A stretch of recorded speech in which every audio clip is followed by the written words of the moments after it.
Muy bien, amados hermanos, vamos a empezar con el mensaje. Muy bien, entonces quiero hablarles de un tema al que le he titulado ¿Cómo terminar con un conflicto? ¿Cómo terminar con un conflicto? Vamos a responder una pregunta. La pregunta que vamos a responder es ¿cómo resuelvo mis conflictos? Pero de manera bíblica. De manera bíblica. Todo el mundo aquí, nadie puede decir, esto a mí no me ha pasado. Pero si uno está en este planeta, si uno es un ser humano, si no ha tenido un conflicto, va a tener conflictos. Porque la naturaleza de las relaciones humanas casi siempre generan conflictos. Y muchas veces, al no saber manejar correctamente aquellos inconvenientes que tenemos con otras personas, si no lo sabemos manejar de manera correcta, muchas cosas en nuestra vida van a cambiar, pero no a favor de nosotros, sino en contra de nosotros. Y Dios quiere evitarnos ese dolor. Dios quiere que no seamos personas que van de tropiezo en tropiezo. Por el contrario, sino que seamos personas que van de gloria en gloria y de triunfo en triunfo. Dios quiere que usted venza sobre sus conflictos, no que los conflictos con otros lo venzan a usted. Dios quiere que podamos manejar bien aquellas dificultades que tenemos con otros. Entonces hoy les quiero contar una historia. La gran mayor parte de este mensaje va a ser contarles una historia de un conflicto que pudo haber desembocado en la muerte de muchas personas. Y vamos a ver cómo una persona en particular resolvió eso. Entonces, para eso tenemos que irnos a 1 Samuel, capítulo número 25, y quiero hablarle de 3 personajes en específico que nos van a ayudar hoy a saber cómo se resuelve un conflicto de una manera sabia. Los 3 personajes de la historia, uno se llama Nabal, el otro se llama David y la mujer involucrada se llama Abigail. Esos son los 3 personajes que hoy nos van a ayudar a entender cómo se arreglan grandes conflictos, pero a la manera de Dios. Entonces, empecemos. Vamos a conocer primero la historia. Para empezar, quiero hablarles algunos detalles que la Biblia dice acerca de este hombre Nabal en 1 Samuel capítulo 25. De hecho, cuando llegue a su casa, léalo para que usted pueda descubrir otras cosas que quizás no hablamos aquí, pero es un pasaje muy rico. Entonces, el primer personaje del que comienza hablando la historia es de un personaje que se llamaba Nabal. Vamos a ver algunos detalles de él. Primero, dice de que era descendiente de Caleb. ¿Se acuerdan de Caleb ustedes? De la conquista de Canaán. El único que junto con Josué entró en la tierra de Canaán. Bueno, entonces este hombre era también israelita y era un descendiente de Caleb.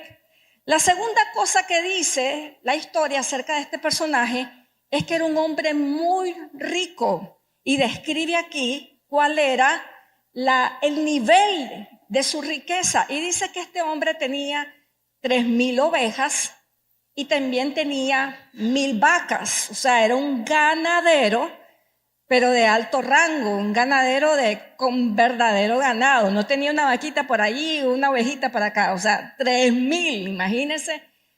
Entonces dice la Biblia que aparte de esto, él estaba casado con una mujer que se llamaba Abigail, la cual la describe, y la Biblia describe que esta mujer era 2 cosas. Número 1 era bella y número 2 era también inteligente. ¿Cuántas somos así? Amén. Claro, échese flores usted mismo, bello y inteligente. ¿Por qué no? Pero esta mujer, a pesar que era bella y inteligente, estaba casada con un hombre que la Biblia lo describe como un hombre duro y malvado.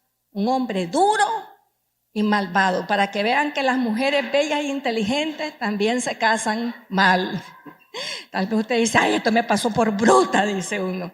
No, a veces también las inteligentes se terminan casando mal.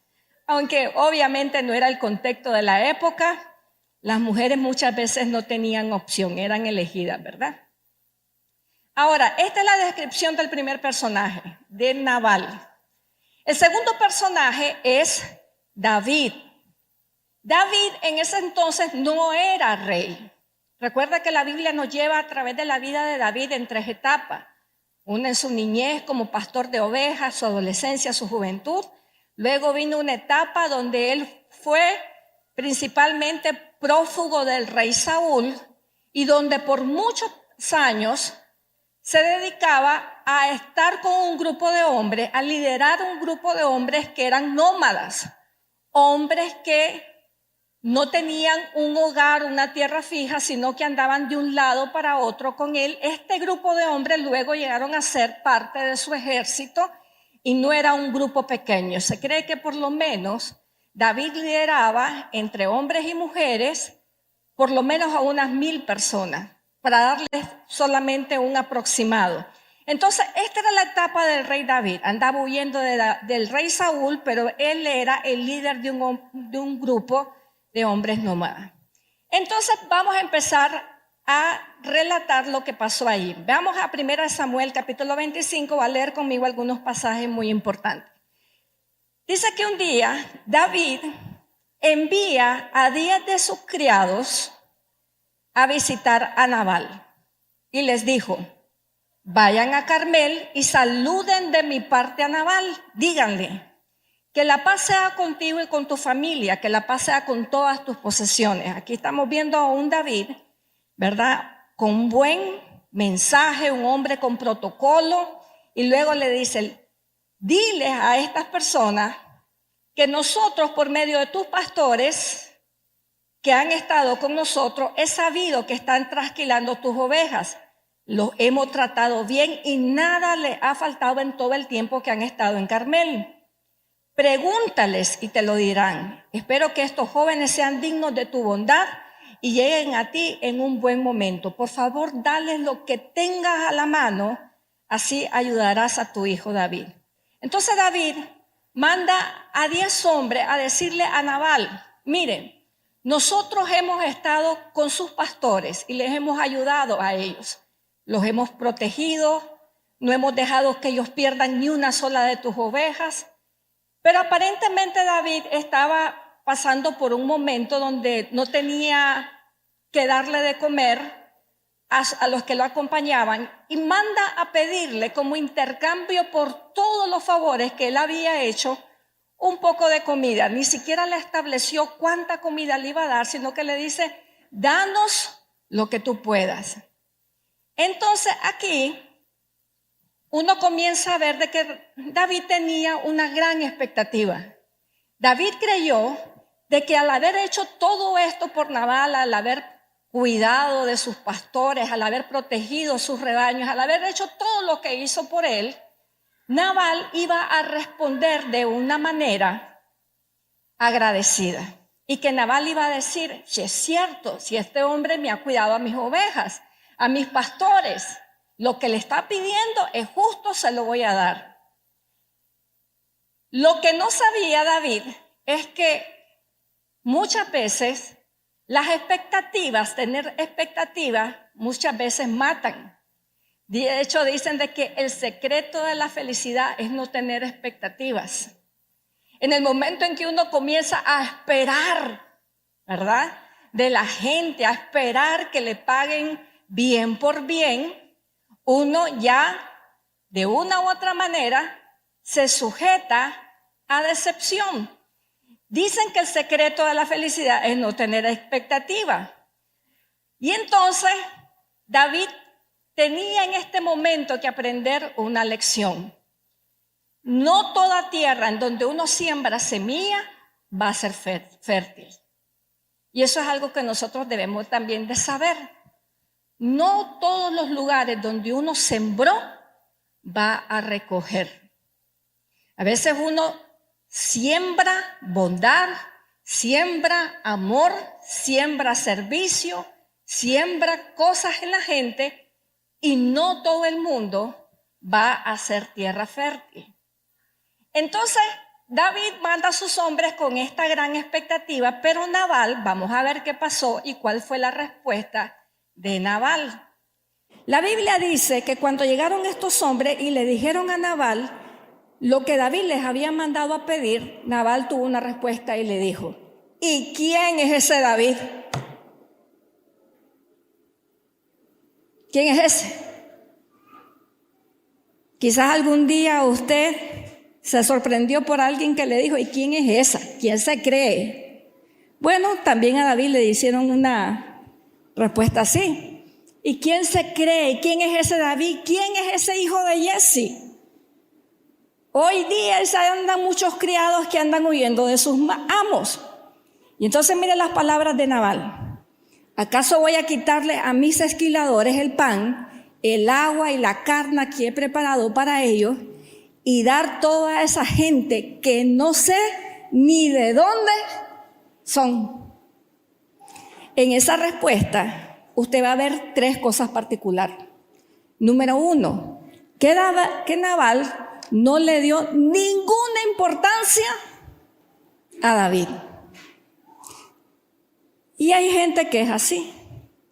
Y en su vida se va a encontrar gente que es así, que no le da importancia a usted.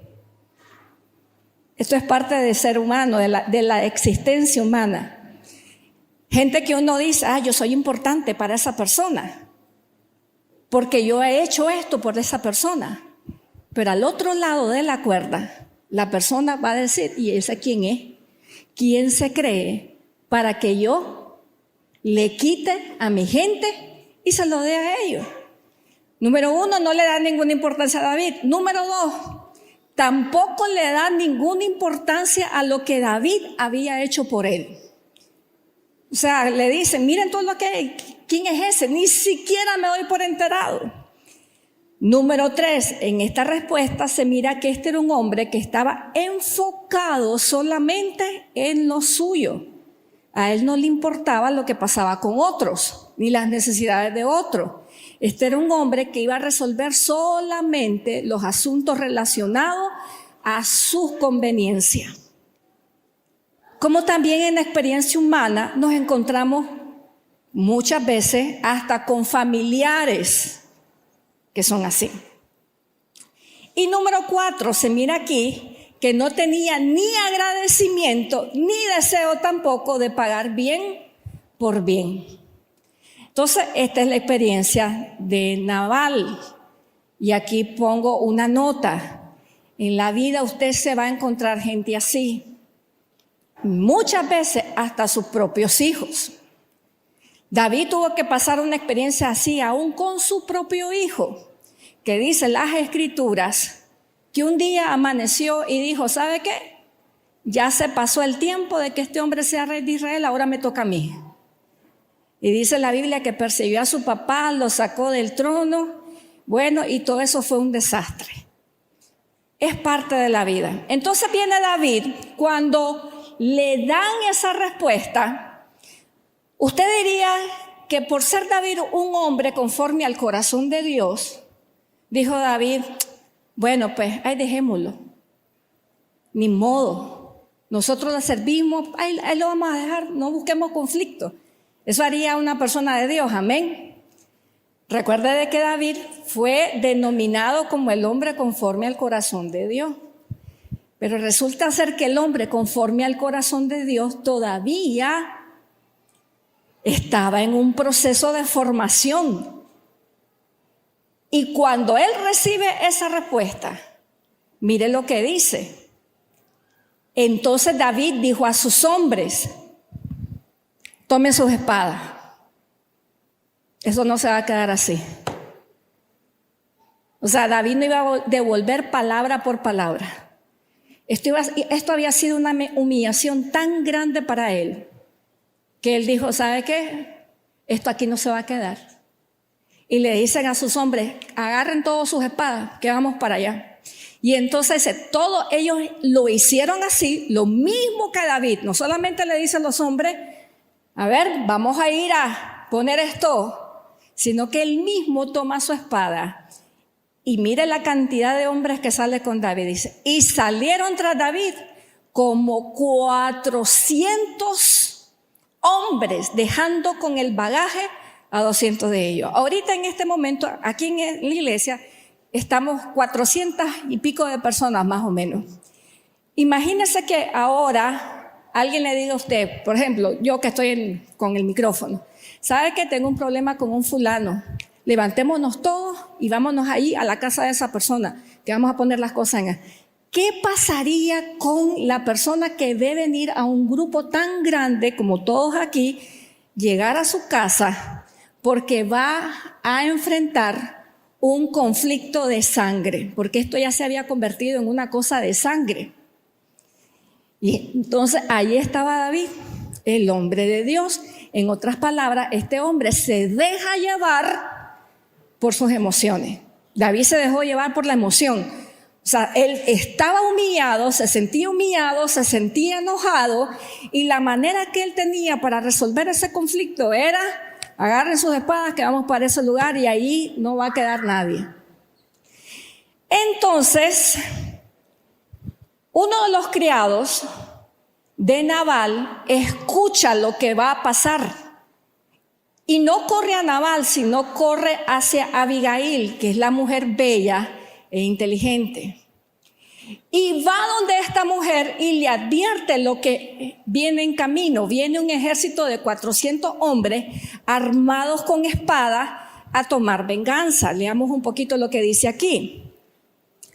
Dice, los mensajeros le dicen a Abigail: del desierto llegaron unos mensajeros enviados por David para saludar a nuestro amo, y él lo ofendió.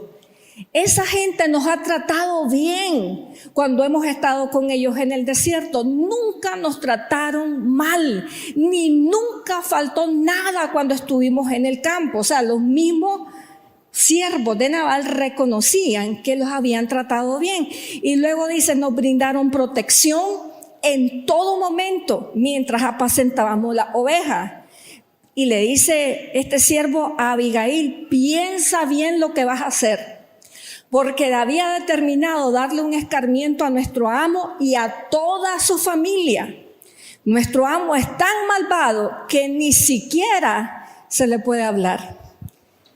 Entonces esta mujer recibe la noticia. Mientras tanto, veamos, David viene en camino, y mientras viene cabalgando con todos sus hombres, él viene diciendo lo siguiente.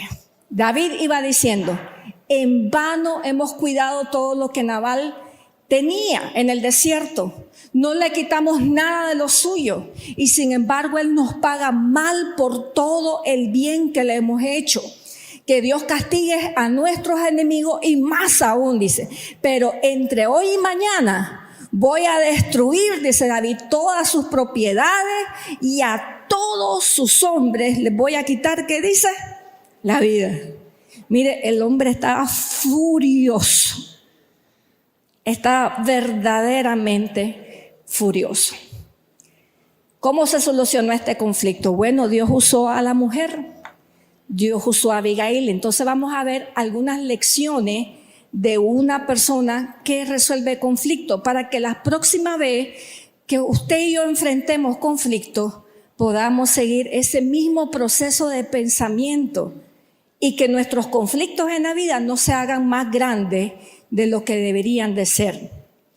¿Qué hizo Abigail en ese momento cuando escuchó la noticia? La primera cosa que hizo fue: valoró su seguridad y su paz sobre todas las cosas. Leamos lo que dice, verso 18. Dice: sin perder tiempo, Abigail reunió 200 panes, 2 odres de vino, 5 ovejas asadas, 5 seas de trigo tostado, 100 tortas de uvas de pasa y 200 tortas de higo. Después de cargarlos todos sobre unos asnos, dijo a los criados: adelántense, que yo los sigo. ¿Qué hizo esta mujer? Esta mujer sabía que David había estado enojado porque había pedido algo y no se lo habían dado. Entonces ella dijo para sí, ¿qué es peor? ¿Perder toda esta comida que le tengo que dar o dársela y asegurar que no haya derramamiento de sangre y para el conflicto? ¿Qué es lo que hizo ella? Ella aprendió a ceder. La mayoría muchas veces de nuestros conflictos, amados hermanos, no se resuelven porque no estamos dispuestos a ceder nada a cambio de nuestra paz. De repente nosotros decimos, no, es que esto es mío y a mí nadie me lo va a quitar y tal vez es una tontera. Pero estamos tan obstinados que preferimos seguir peleando por algo que cederlo y obtener nuestra paz. ¿Sabe cuántas familias se pelean, aún esposos o esposas, por cosas que si usted cediera, si usted dirá, ay, ¿qué es esto? Vale más mi paz, vale más estar tranquilo.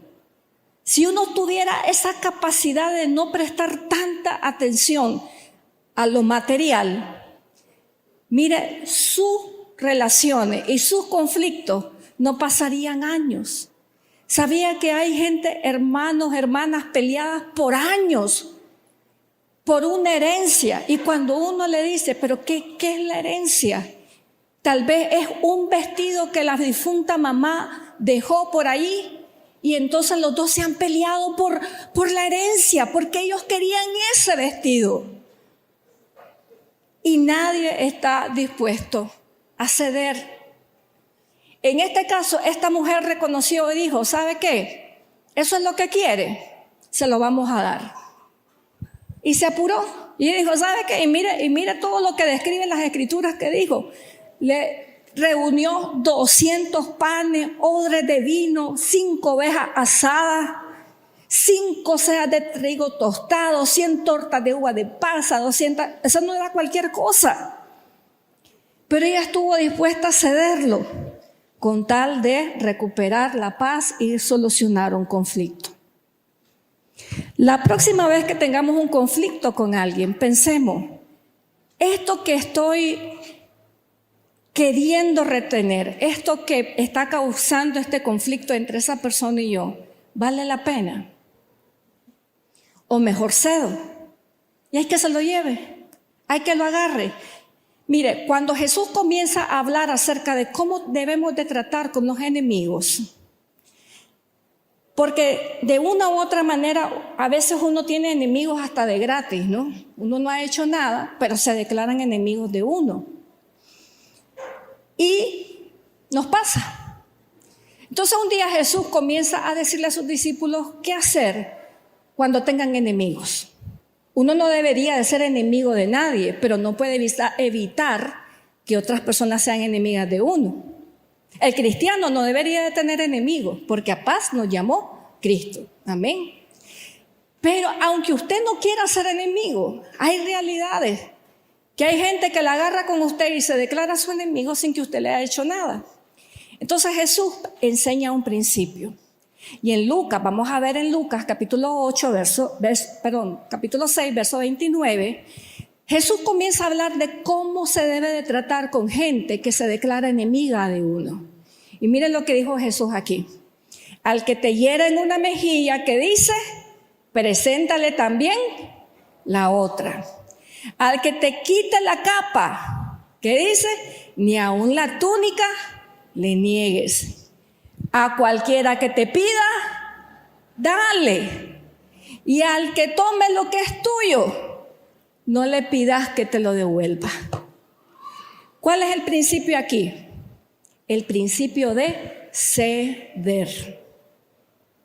El principio de valorar la paz por encima de lo material. Entonces ese es el primero. Vamos a ver el segundo, ¿qué pasó? ¿Qué hizo esta mujer? Para resolver este conflicto, recuerde que David no llevaba una cólera chiquita. Eso era un enojo de los grandes, ¿ok? Ella se presenta delante de él, pero no se presenta como si hubiera presentado a su esposo Nabal. ¿Quién es ese? ¿Quién es ese David? No. Ella se presenta con una actitud humilde ante el conflicto. Veamos lo que dice aquí. Dice: cuando Abigail vio a David, rápidamente se bajó del asno y se inclinó ante David, sin levantar la vista. Mira la diferencia entre ella y su esposo. El esposo dice: ¿quién es este? A mí qué me importa quién es David. Pero ella, cuando se presenta ante él, dice que se inclina y ni siquiera levantaba la vista. ¿Qué es lo que le estaba diciendo allí? Que ella tenía una actitud humilde.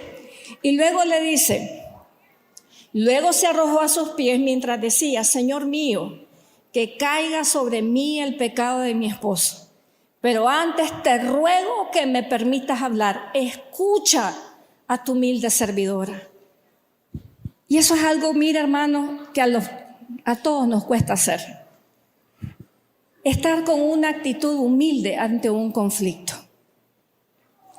Es de humano que cuando alguien está como queriéndose imponer con uno, entonces uno quiere todavía demostrar. Eso está en la naturaleza humana y está en la naturaleza de hombres y mujeres, cualquiera. No crea usted que solo los hombres se ponen bravos en un conflicto. Es naturaleza humana. Pero ¿qué es la sabiduría que está en esta mujer? Que ella baja su tono y ella se presenta ante el conflicto con una actitud humilde. Cada vez que usted y yo tengamos un conflicto, no nos va a ayudar en nada a ir al conflicto con el deseo de imponernos, imponer superioridad o imponer importancia. Es mejor llegar con una actitud humilde, sin darse tanta importancia, sin darse así tanta validez. Mire lo que dice Proverbios 16:8. Dice: la soberbia precede al fracaso. A veces uno va ante una persona con la que uno tiene un conflicto y va así, y con la cara, se mira la soberbia, se mira la actitud. Y entonces la otra persona quizás quería hacer las paces, pero cuando lo mira a usted ensoberbecido, dice no. Y los conflictos nunca se detienen. Abigail fue inteligentísima. Por eso es que dice la Biblia en Proverbios, no traje ese versículo bíblico, pero también dice la Biblia: la palabra amable calma la ira. ¿Qué pasa cuando una persona está enfurecida contra usted y le está diciendo: pero es que vos hiciste eso y vos hiciste lo otro? Si usted se pone en ese mismo nivel, ¿qué es lo que va a pasar? La persona va a seguir. Pero si usted le agarra y le dice: cálmate, tranquilo, vamos a resolver. Yo estoy dispuesto a pedirte perdón si es necesario. ¿Qué pasa? Automáticamente la actitud de la otra persona que está a la defensiva, ¿qué va a hacer? Va a bajar. Eso es la sabiduría de Dios. Porque dice la Biblia: la soberbia precede al fracaso. La arrogancia anticipa la caída. ¿Qué quiere decir esto? Si usted quiere salir victorioso de un conflicto, no puede llegar a ese conflicto con una actitud arrogante. Es mejor llegar con una actitud humilde, conciliatoria. Número 3 que hizo Abigail y que fue súper fenomenal. Miren lo que hizo. Recordó cuál es la voluntad de Dios en el asunto. Muchas veces cuando uno está enojado, se olvida de lo que Dios dice. Se olvida. El enojo hace que uno lo que quiere es hacer su voluntad. Pero miren lo que dice, lo que hizo esta mujer. Veamos, en el verso 26. Abigail le sigue hablando a David y le dice: Señor mío, te juro por el Señor y por ti mismo, que estoy segura que el Señor no quiere que derrames sangre ni que tomes venganza. ¿Qué es lo que hizo esta mujer? Le recordó a David la voluntad de Dios. ¿Era la voluntad de Dios que David matara a toda esa gente? No, pero él estaba tan enfurecido que la ira lo había cegado.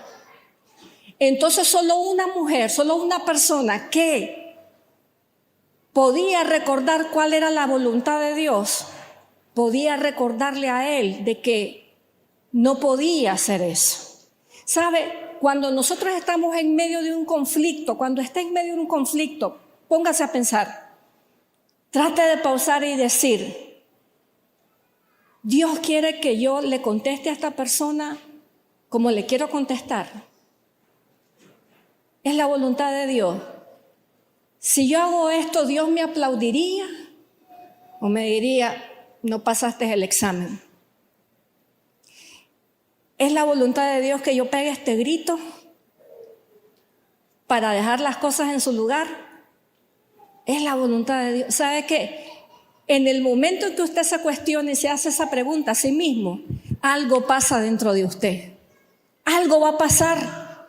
Porque cuando usted involucra, trae a Dios a sus conflictos, inmediatamente se va a dar cuenta de que no es la voluntad de Dios que actuemos en la carne.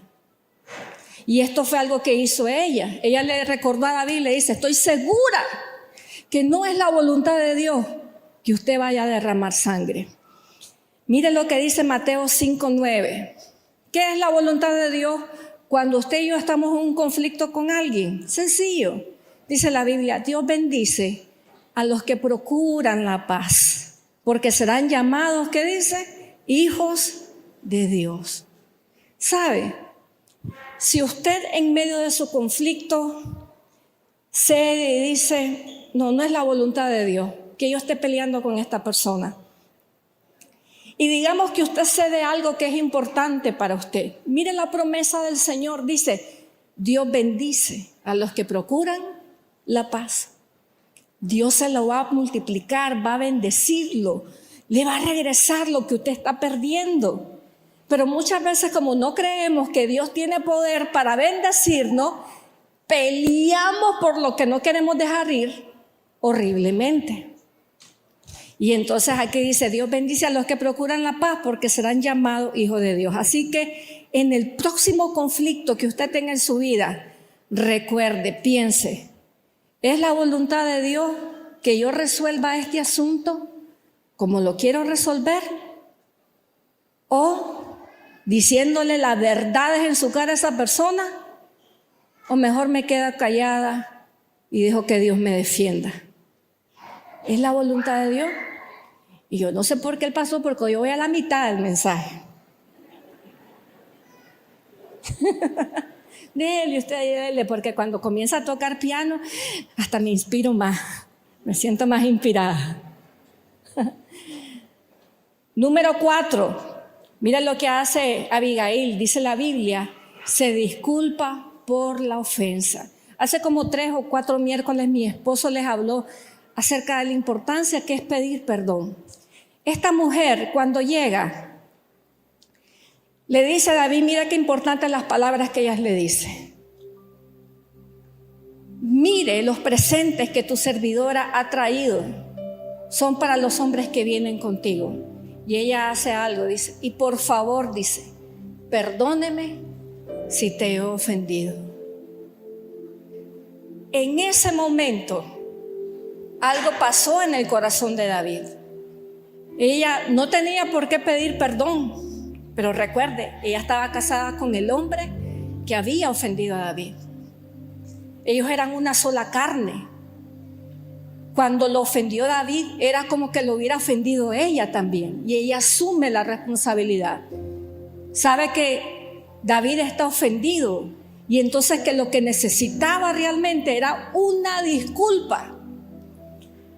¿Sabe? Muchas veces en la vida aún nos va a tocar pedir perdón por las ofensas de nuestra familia. Tal vez un hijo ofendió a alguien y usted va a tener que ir donde esa persona ofendida y decirle: perdoné a mi hijo, perdónelo. Y ese pleito de vecinos que ha durado 25 años, quizás llegue hasta ese día, porque alguien estuvo dispuesto a pedir perdón.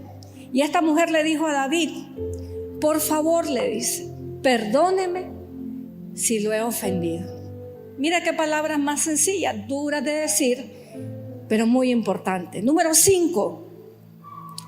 Ella le recuerda a David que el Señor es quien dará el pago al que nos ofende. Leamos lo que dice en el siguiente verso. Aun si alguien te persigue y trata de matarte, tu vida está unida a los que viven conforme a la voluntad del Señor. Él destruirá a tus enemigos y los arrojará lejos, con la facilidad con que se arroja una piedra con la onda. Le estaba diciendo: ¿acaso el Señor no te puede defender? Él puede tratar con aquellas personas que lo ofenden. No tenemos que tomar la justicia por nuestras manos. Dios puede, diga conmigo: Dios puede. Dios puede ayudarme a resolver mis conflictos. Dios puede dar el pago. Romanos 12:19 dice: no os venguéis vosotros mismos, amados míos, sino dejen lugar a la ira de Dios. En ocasiones usted tendrá que quedarse callado y la persona lo está ofendiendo y le está diciendo todo lo que piensa de usted. Pero a veces tocará recibir la ofensa y pasarla por alto y dejar que Dios dé la retribución. Y tal vez usted dirá: no, pero es que si me quedo callado la otra persona va a creer que tiene la razón. No importa que lo crea. Usted hizo la voluntad de Dios. ¿Qué dice la Escritura? Mía es la venganza, dice el Señor. Yo voy a dar el pago. Y número 6, el último. Abigail, ante este conflicto, hizo algo muy inteligente.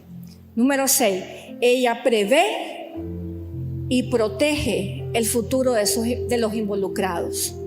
¿Qué significa esto? Vámonos a donde ella está hablando con David. Le dice: cuando el Señor te establezca como príncipe del pueblo de Israel, tal y como te lo ha prometido. Ya parece que en ese momento ya era de conocimiento popular que David iba a ser el próximo rey de Israel, aunque en ese momento él andaba como un prófugo.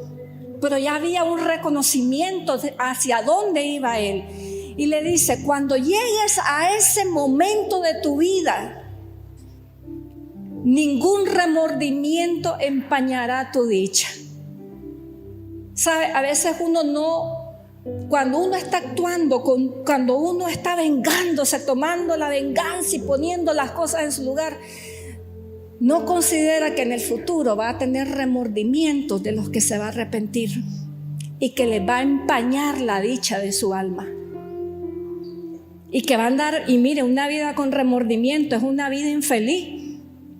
Y dice: ningún remordimiento va a empañar tu dicha, pues te contuviste.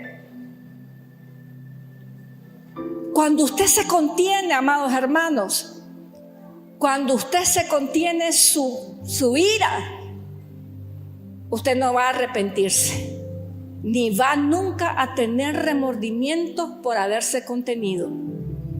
Y le dice: te contuviste y no derramaste sangre sin motivo, ni te vengaste por ti mismo. Que Dios te proteja, Señor mío. Y espero que te acuerdes de esta sierva tuya cuando el Señor te dé su bendición. ¿Qué es lo que estaba haciendo allá Abigail? Estaba viendo hacia el futuro. Y le estaba diciendo a David: si usted hace eso, en el futuro usted va a ser un rey, pero sus manos van a estar manchadas de sangre. Y no solamente van a estar manchadas de sangre, en su conciencia usted va a tener remordimiento y no va a disfrutar su reinado por lo que hizo. Mira, a veces uno se puede quedar con su venganza y disfrutarla en el momento nada más, pero a largo plazo eso no va a traer felicidad en nuestros corazones. Y ella se lo advirtió. Ahora, vamos al desenlace, porque el desenlace, mire, cuando yo lo estaba leyendo hasta me dio risa, porque es bien bonito. Leamos el desenlace, le va a gustar. Mire lo que dice, verso 32. David le dijo a Abigail: bendito sea el Señor, dice, Dios de Israel, que hoy te envió a mi encuentro. Y bendigo a Dios por ti. ¿Y por qué? Y por tu razonamiento. Estas 6 cosas que hablamos ahora, ¿sabe dónde usted la tiene que guardar? Aquí, mire, aquí. Y dice: bendigo a Dios por ti, por tu razonamiento, porque gracias a ellos me has impedido derramar sangre inocente y vengarme por mi propia mano. Te juro por el Señor, el Dios de Israel, que Él me ha impedido hacerte daño.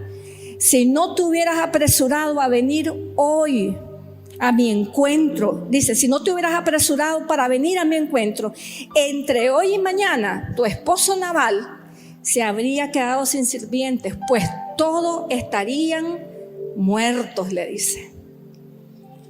Y entonces David se va y el conflicto se resuelve. Pero mira lo que pasó. Dice la Biblia, ahí en ese mismo, que se va David y Nabal ni cuenta se había dado de todo lo que estaba pasando. ¿Sabe qué estaba haciendo Nabal? Estaba festejando y estaba borracho, disfrutando la vida. Así como cuando muchas veces uno está enojado y el que lo ofendió anda feliz de la vida. Así. Estaba feliz, borracho, él ni se dio cuenta de lo que pasaba. En la mañana, cuando ya se le pasa, como dicen, la goma, ella le dice: vení que te voy a contar lo que pasó ayer en la noche. Y le comienza a contar. Dice que el hombre se quedó tan asustado que le dio un ataque al corazón. Búsquelo en la Biblia, que ahí está. Le dio un infarto. Se asustó. Jamás pensó que sus palabras de despreciar a David, ¿y ese quién es?, iban a traer esas consecuencias. Y entonces, pero mire qué interesante lo que pasa después. Después de ese primer ataque al corazón, infarto, 10 días después dice: el Señor hirió a Nabal. ¿Quién hirió a Nabal? El Señor hirió a Nabal con otro ataque. ¿Y qué dice? Y este murió. Y al enterarse David de la muerte de Nabal, alabó al Señor y dijo: bendito sea el Señor, que me vengó de la humillación que me causó Nabal y me libró de su maldad y se la devolvió a él. Y Nabal muere. David no tuvo que hacer nada, el Señor se encargó. Dice la Biblia que tiempo después David mandó un hombre donde Abigail con una propuesta matrimonial para ella. Dijo: esta mujer es lo máximo, inteligente, bella, y me salvó el reino. Y le mandó, y Abigail fue esposa de David. ¿Qué le parece qué lindo es cómo se resuelven los conflictos? Cuando actuamos con sabiduría. Cuando lo hacemos a la manera de Dios y no a la nuestra. ¿Cuántos reciben este consejo?